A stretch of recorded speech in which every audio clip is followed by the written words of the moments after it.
Bismillahirrahmanirrahim. Assalamualaikum warahmatullahi wabarakatuh. Selamat datang di video kali ini. Semoga semuanya dalam keadaan sehat dan berbahagia. Pada kesempatan ini kita akan belajar mengenai laporan keuangan.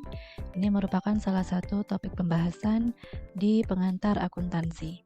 Kita mulai pembelajaran kita dengan bersama-sama membaca basmalah. Bismillahirrahmanirrahim. Beberapa yang akan kita bahas pada kesempatan kali ini adalah tujuan laporan keuangan, ragam laporan keuangan, penyusunan laporan keuangan, dan hubungan antar laporan.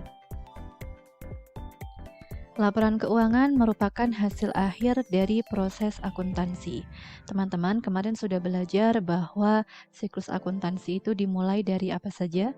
Dari bukti transaksi, ya, penerimaan bukti transaksi. Kemudian setelah itu menganalisis bukti transaksi tersebut sebagai transaksi dan akun-akun apa saja yang terkait dengan transaksi tersebut. Kemudian setelah itu melakukan penjurnalan, posting ke buku besar, dan peringkasannya ke neraca saldo. Setelah dari neraca saldo, kemudian di akhir periode kita juga menyempatkan untuk mengecek kembali ya apa saja yang menjadi aset ataupun pasifa kita. Ya, kita melakukan suatu penyesuaian berupa jurnal, kemudian setelah itu kita meringkasnya kembali di neraca saldo setelah penyesuaian. Nah, kemudian langkah selanjutnya adalah membuat laporan keuangan ini sebagai hasil akhir dari proses akuntansi. Sebagai hasil akhir, laporan keuangan menyajikan informasi yang berguna untuk pengambilan keputusan oleh berbagai pihak. Tujuan laporan keuangan menurut kerangka dasar penyusunan dan penyajian laporan keuangan. Yang pertama, laporan keuangan menyajikan informasi tentang posisi keuangan, aktiva, utang, dan modal pemilik dalam sebuah neraca ya pada suatu periode tertentu. Misalkan periode 2021. Nah, di situ kita bisa melihat bagaimana posisi aktiva dan juga posisi pasifa di neraca pada laporan keuangan. Kemudian, laporan keuangan menyajikan informasi kinerja atau prestasi perusahaan. Dari laporan keuangan, kita bisa mengecek ya di laporan laba rugi ataupun di laporan arus kas begitu, apakah perusahaan ini memiliki arus kas yang sehat, kemudian apakah perusahaan ini di periode yang bersangkutan mengalami laba atau rugi. Nah, kita bisa melihatnya di laporan keuangan. Sehingga dari laporan keuangan kita bisa mengetahui informasi yang kedua, yaitu kinerja atau prestasi perusahaan. Kemudian yang ketiga, informasi perubahan posisi keuangan. Ya. Laporan keuangan juga menyajikan informasi tentang perubahan posisi keuangan perusahaan, baik itu melalui laporan laba rugi, laporan perubahan modal, neraca, maupun laporan arus kas.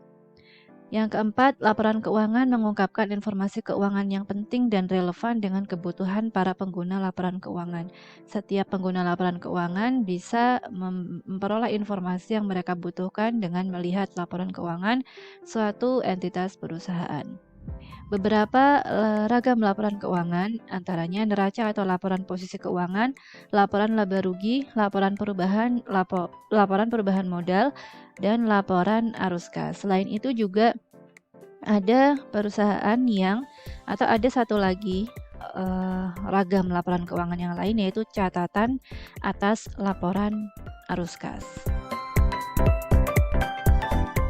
Kita akan membahas yang pertama, yaitu neraca. Neraca merupakan laporan keuangan yang secara sistematis menyajikan posisi keuangan perusahaan pada suatu saat atau tanggal tertentu.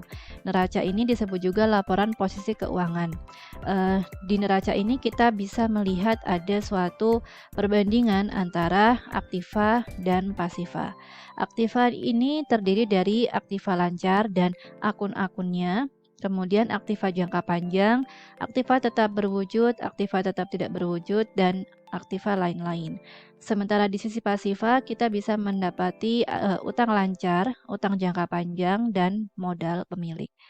Kemudian dari neraca kita bisa mengetahui seimbang atau tidak seimbangnya, balance atau tidak balance-nya, saldo aktiva dan saldo pasiva.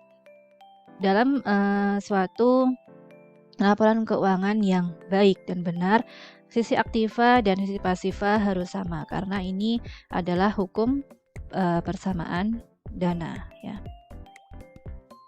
Kemudian klasifikasi informasi di neraca. Tadi kita melihat ada dua sisi.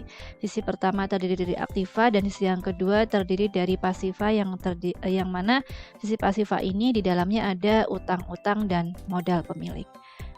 Aktiva sebagaimana kita tahu isiannya adalah rincian dari aset atau harta yang dikuasai oleh perusahaan dan masih memberikan kemanfaatan di masa yang akan datang. Kemudian di sisi utang isinya adalah berapa nominal kewajiban untuk menyerahkan aktiva atau jasa kepada entitas lain di masa yang akan datang.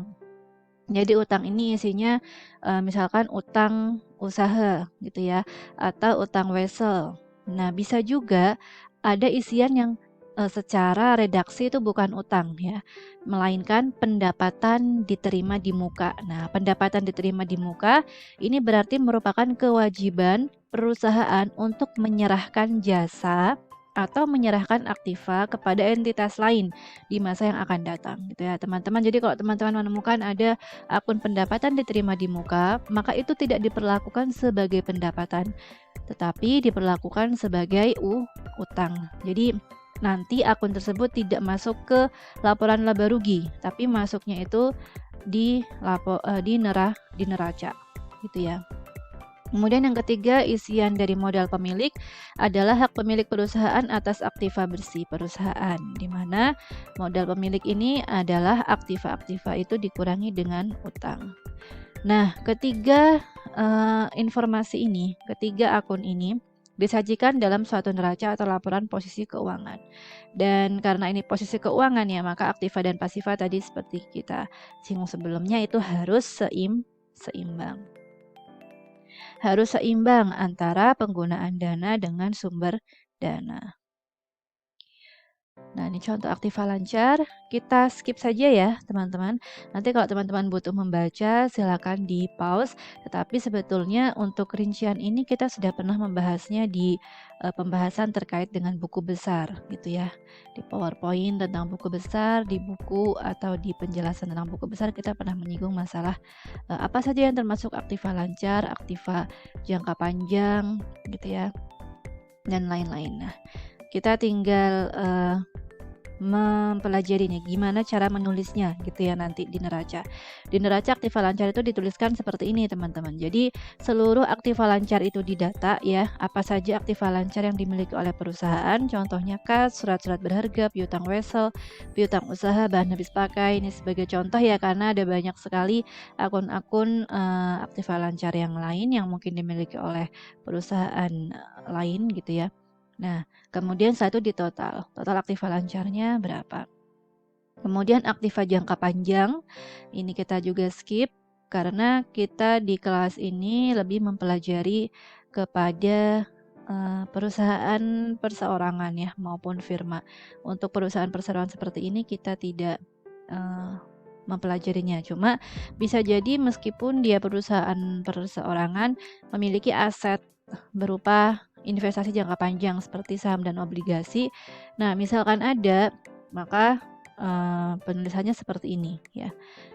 Nanti di bawah aktiva lancar itu akan baru ditulis aktiva jangka panjang. Misal ada di soal gitu ya. Kemudian setelah itu aktiva tetap berwujud. Nah, aktiva tetap berwujud ini ada di seluruh jenis perusahaan ya, juga sama seperti tadi. Nah, aktiva tetap berwujud ini contohnya tanah, gedung, dan peralatan. Nah, aktiva tetap berwujud ini memiliki karakteristik yang khusus yaitu dikenai penyusutan gitu ya. Kecuali tanah. Jadi semua aktiva tetap berwujud kecuali tanah itu diasumsikan mengalami penyusutan setiap tahunnya. Contohnya gedung. Gedungnya dibeli waktu itu senilai 400 juta. Kemudian Misal ini setahun berjalan atau sekian periode berjalan, ada akumulasi penyusutan 80 juta. Nah, kemudian nilai bukunya 320 juta. Ini nanti dicatat semuanya di mana? Di neraca ya. Kemudian setelah itu ada aktiva tetap tidak berwujud, hak paten, goodwill, ini ada di perseroan. Kemudian aktiva lain-lain, misal ada gedung dalam proses pembangunan yang belum jadi, kendaraan belum digunakan. Nah, ini masuk ke dalam aktiva lain-lain. Aktiva lain-lain merupakan aktiva yang tidak dapat dikelompokkan ke dalam aktiva lancar, investasi jangka panjang, aktiva tetap berwujud, dan aktiva tetap tidak berwujud. Itu dinamakan sebagai aktiva lain-lain. Nah, selesai di pembahasan sisi aktiva, kita akan masuk ke sisi utang. Di sisi utang itu ada utang lancar, ada utang jangka panjang. Nah, utang lancar ini terdiri dari utang-utang ini, semisal utang wesel, utang usaha, utang obligasi jatuh tempo dalam setahun, ya. Karena utang yang namanya lancar itu berarti jangka waktunya itu setahun atau kurang. Gitu. Jadi kalau ada obligasi atau surat utang yang jatuh tempo dalam waktu setahun itu masuk ke kategori utang lancar. Utang gaji dan upah, sewa diterima di muka, pendapatan diterima di muka, nah itu termasuk ke dalam utang lancar. Kemudian di total berapa total utang lancarnya. Kemudian utang jangka panjang, contohnya utang obligasi yang rentang waktu pelunasannya lebih dari 1 tahun. Dan juga utang hipotek. Utang hipotek itu utang yang ada jaminannya, gitu, utang dengan agunan. Kemudian total utang jangka panjangnya berapa? Setelah selesai kita menuliskan atau memindahkan saldo-saldo utang dari neraca saldo setelah penyesuaian ke neraca, maka selanjutnya kita menuliskan modal pemilik. Nah, modal pemilik ini kita pindahkan isiannya itu dari laporan perubahan modal ya, teman-teman. Nah, contohnya untuk perusahaan perseorangan nanti modal pemilik. Nah, tulisannya modal Bapak Raharjo gitu. Ini kalau perusahaannya firma atau persekutuan nanti modal Bapak Joko, modal Bapak Bowo. Kalau perusahaan perseroan nanti seperti ini, modal saham biasa, AG modal saham biasa, laba di tanah. Kita di kelas ini di pengantar akuntansi mungkin akan ketemunya tuh modal pemilik yang perusahaan perseorangan sama perusahaan firma ya atau persekutuan. Nah, bagaimana menyusun laporan keuangan? Untuk neraca dapat disusun dalam format Staffel dan dalam format Skontro. Setiap neraca harus mencantumkan informasi nama perusahaan, judulnya neraca ya, kemudian tanggal neraca dan isi neraca. Contoh dari neraca bentuk Staffel adalah seperti ini teman-teman, jadi susun gitu ya, model susun. Aktiva, kemudian ada aktiva, setelah aktiva, judul aktiva ini kan neraca, ada judulnya. Kemudian ini aktiva, nanti di bawahnya ada aktiva lancar, judul kedua. Terus habis itu diklasifikasikan akun-akunnya, ditulis di sini ya. Aktiva lancar ini terdiri dari akun-akun apa saja, kemudian setelah itu dijumlah atau ditotal aktiva lancarnya berapa. Setelah itu aktiva tetap. Nah, kebetulan di sini nggak ada aktiva jangka panjang ya, investasi jangka panjang juga nggak ada. Aktiva tetapnya di sini ada peralatan servis. Kemudian peralatan servisnya ini mengalami penyusutan. Nah, sehingga kita tulis di sini juga akumulasi penyusutan peralatan selama satu periodenya itu berapa. Nah, setelah itu di total juga jumlah aktiva tetapnya ada berapa.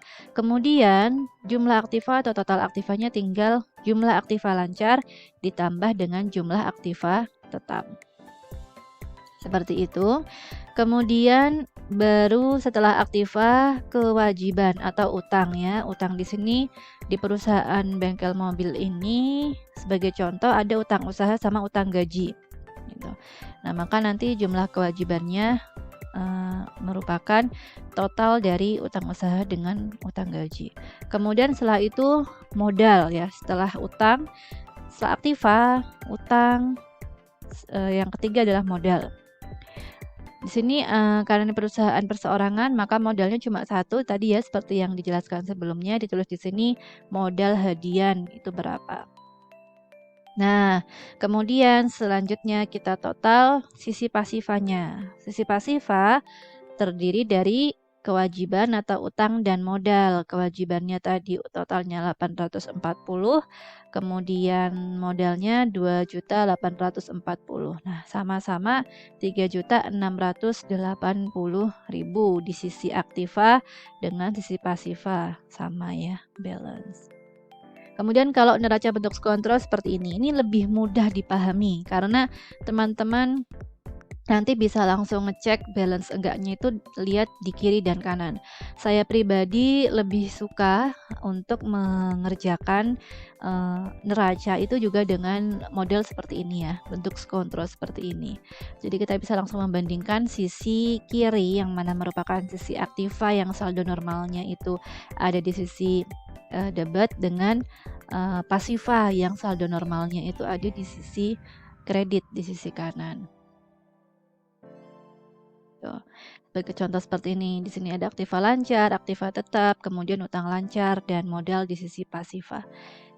Nah, kenapa beda-beda Bu isian akunnya? Ya, karena setiap perusahaan itu mereka membutuhkan dan membuka akun yang beda-beda juga di buku besarnya ya, tergantung dengan aktivitas dari usaha yang bersangkutan.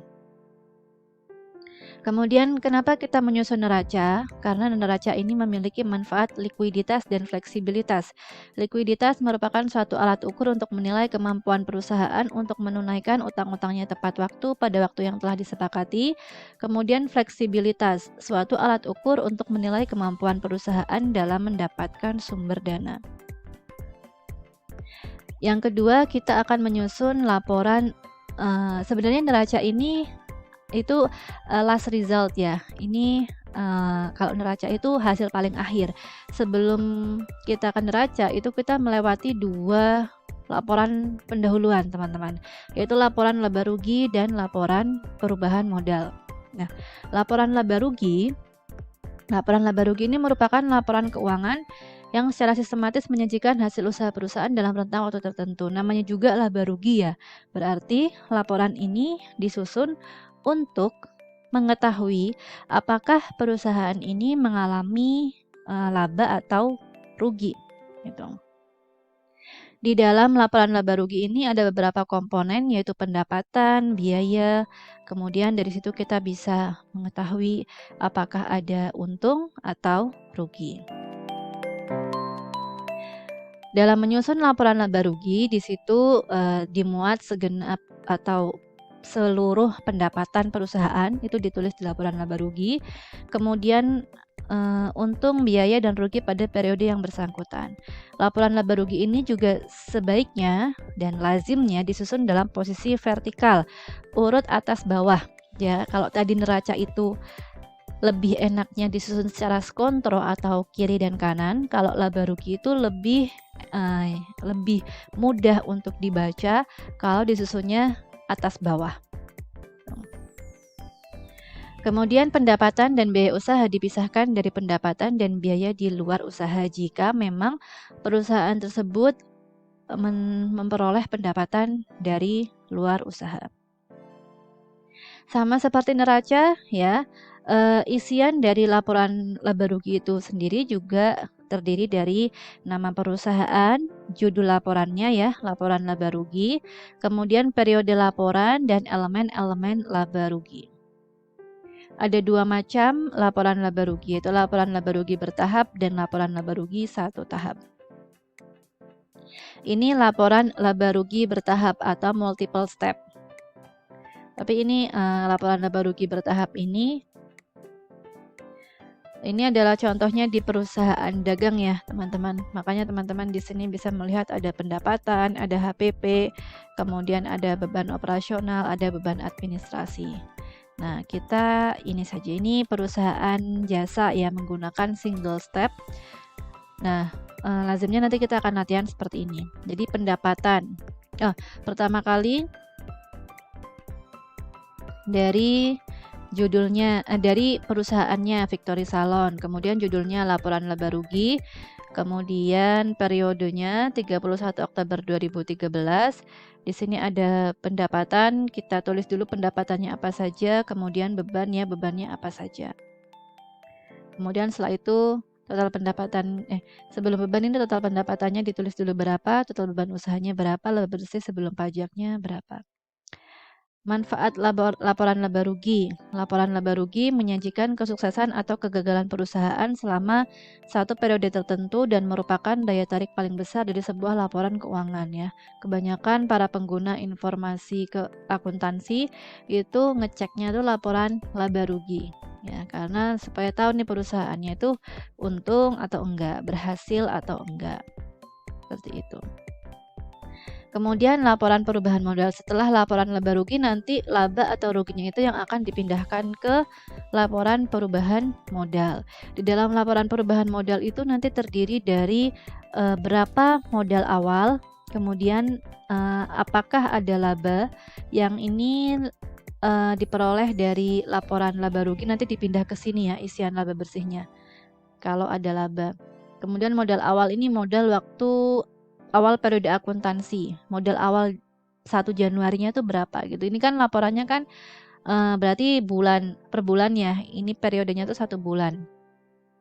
Jadi di awal bulan itu modalnya berapa, terus kita mau ngecek nih di 31 Januari atau di akhir bulan itu modal akhirnya berapa gitu. Nah, untuk tahu modal akhir itu kita membutuhkan informasi laba bersih dan kita membutuhkan juga informasi prive jika memang ada prive. Kalau nggak ada prive ya udah nggak usah ditulis gitu ya. Jadi cuma tinggal modal awal ditambah laba atau modal awal dikurangnya rugi. Tuh. Kalau ada prive ya prive-nya ikut dihitung. Kemudian laba bersih ini posisinya atau sifatnya adalah menambah modal, sementara prive ini mengurangi modal, sehingga laba bersih itu dikurangi prive dulu kalau memang ada prive ya. 2 juta dikurangi 500 maka penambahan modalnya adalah 1.500.000. Modal akhirnya berarti modal awal ditambah dengan penambahan modal. Maka diperoleh 9.500.000. Nah, ini kalau persekutuan ya.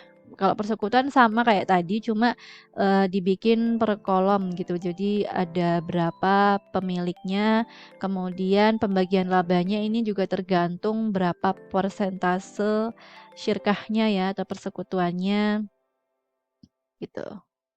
Misalkan kalau ini mereka 50 pembagian labanya berarti setengah-setengah nih.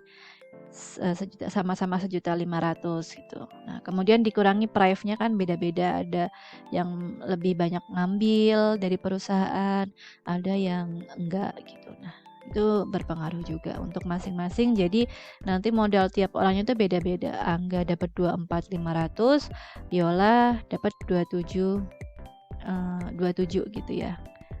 Di modal akhirnya, isian modal akhirnya. Kalau ini perusahaan perseroan, kita skip saja. Kemudian laporan arus kas. Laporan arus kas menyajikan secara sistematis tentang penerimaan dan pengeluaran kas selama satu periode tertentu. Di dalam laporan perubahan arus kas ini ada rincian terkait kegiatan operasi, kegiatan pembelanjaan, dan kegiatan investasi. Nah, tapi untuk laporan arus kas ini kita tidak membahas lebih lanjut ya. Kita latihannya tuh 3, yaitu laporan perubahan modal, laporan laba rugi, laporan perubahan modal, dan neraca. Laporan arus kasnya belum dulu. Kemudian selanjutnya saya akan memberikan contoh secara dari Excel ya, dari Excel yang sudah saya buat. Kalau tadi kan dari berbagai sumber. Sebelum ini kita tutup, kita akan coba melihat bagaimana sih penulisan laporan keuangan, terutama di perusahaan jasa. Oke. Jadi seperti ini ya teman-teman. Ini adalah bentuk dari laporan keuangan. Nah, ini contoh laporan keuangan. Paling atas ini ada nama perusahaan, kemudian setelah itu di bawahnya ada judul ya. Ini sumbernya, sumber pencatatannya. Setelah itu di bawahnya ada periodenya. Dan ini dalam ribuan rupiah keterangannya. Berarti di sini maksudnya 52350 ini 52.350 gitu ya. Untuk mengurangi nolnya maka ditulis keterangan di sini dalam ribuan rupiah.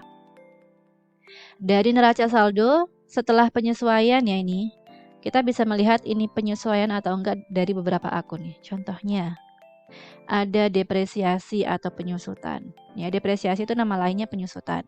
Kemudian akumulasi depresiasi.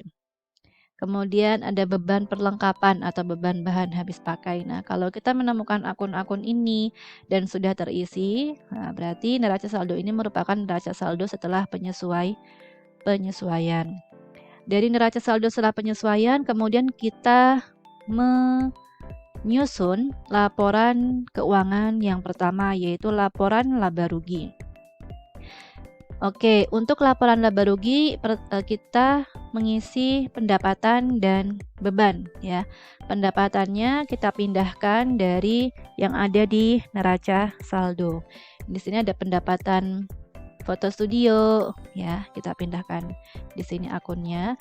Kemudian setelah itu ada pendapatan bunga, pendapatan sewa. Kemudian setelah itu jumlah pendapatan. Bu, pendapatan sewa diterima di muka, kenapa nggak masuk ke laporan laba rugi? Kenapa nggak masuk ke golongan akun atau ke kategori akun pendapatan? Sekali lagi bahwa pendapatan kalau itu diterima di muka, maka dia disifati sebagai utang. Kenapa? Karena kita memiliki utang untuk melaksanakan kewajiban kita berupa penyerahan jasa kepada konsumen. Istilahnya gini, kita belum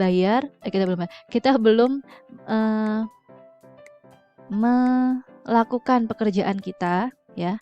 Jadi saya ulangi lagi, kalau pendapatan sewa diterima di muka, itu berarti kita belum melakukan pekerjaan kita tapi kita sudah dibayar. Nah, sehingga pendapatan sewa diterima di muka ini merupakan utang. Utang kita bukan uang, tapi utang kita adalah kita menyerahkan barang atau kita menyerahkan jasa kepada konsumen yang udah bayar duluan itu tadi. Nah, uang yang udah kita terima itu kita anggap sebagai utang yang perlu kita lunasi. Pelunasannya berupa penyerahan jasa, gitu ya.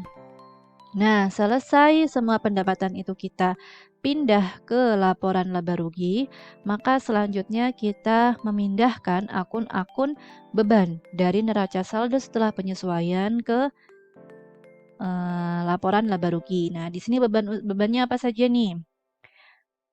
Kita lihat yang pertama ada beban kantor.